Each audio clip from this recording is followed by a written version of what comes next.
In the 13th century, Europe believed one thing with absolute certainty: Russia would fall.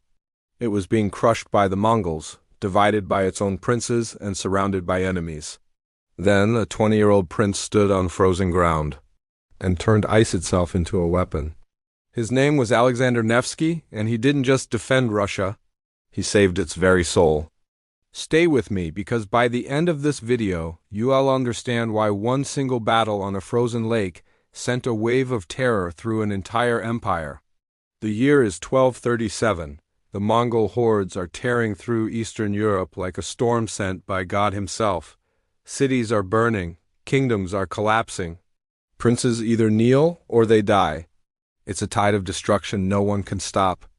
Meanwhile, to the west, another threat waits patiently: the Teutonic Knights. These are holy warriors in white cloaks, backed by the Pope himself, armed with superior steel, unbreakable discipline, and absolute religious certainty. Their mission is simple: convert the East, conquer it, and erase Orthodox Christianity from the map. Russia is trapped. It's caught between two unstoppable forces, a hammer and an anvil. And in the powerful northern city of Novgorod, leadership falls into the hands of a young man barely old enough to rule, Alexander Yaroslavic. Now, Alexander was not born into comfort. He grew up in a world where betrayal was normal and survival was something you had to earn every single day. From childhood, he learned one hard truth: a ruler who ignores reality dooms his people. And unlike the other Russian princes, Alexander understood something incredibly rare for his time: you don't fight every enemy the same way. When the Mongols arrived, a force that had shattered every army in its path, Alexander did the unthinkable: he submitted. He paid tribute. This wasn't an act of cowardice. It was pure, cold strategy. While other princes rebelled out of pride and were completely erased from history, Novgorod survived. And that survival gave Alexander the one thing he needed most: time. Time to face the real, existential threat that was creeping in from the west. In 1240, that threat materialized. Swedish forces launched a surprise invasion. Their goal was straightforward: to cut Russia off from the vital Baltic Sea, strangling its trade and its connection to the outside world. Alexander responded instantly. He gathered what men he could and marched. He was outnumbered. He was underprepared.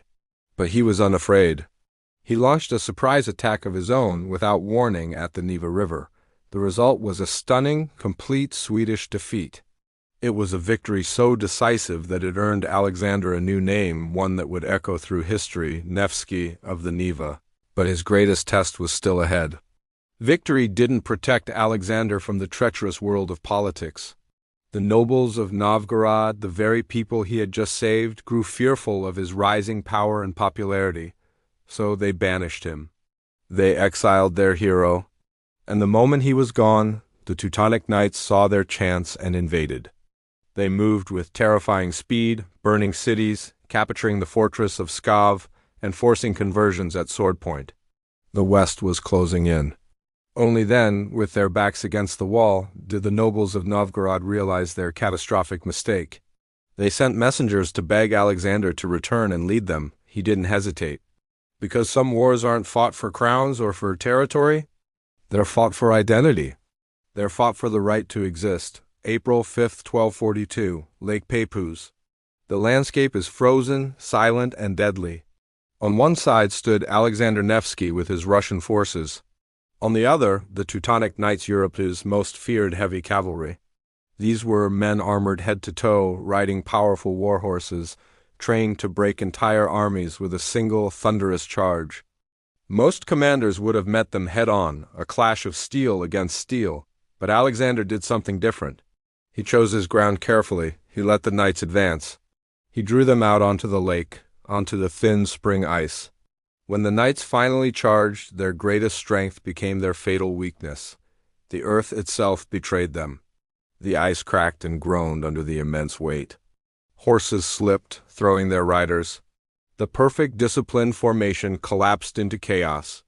It was at that precise moment that Alexander sprung his trap. Russian forces, hidden on the flanks, surged forward and encircled the disorganized knights. The battle became a massacre. Steel sank into ice.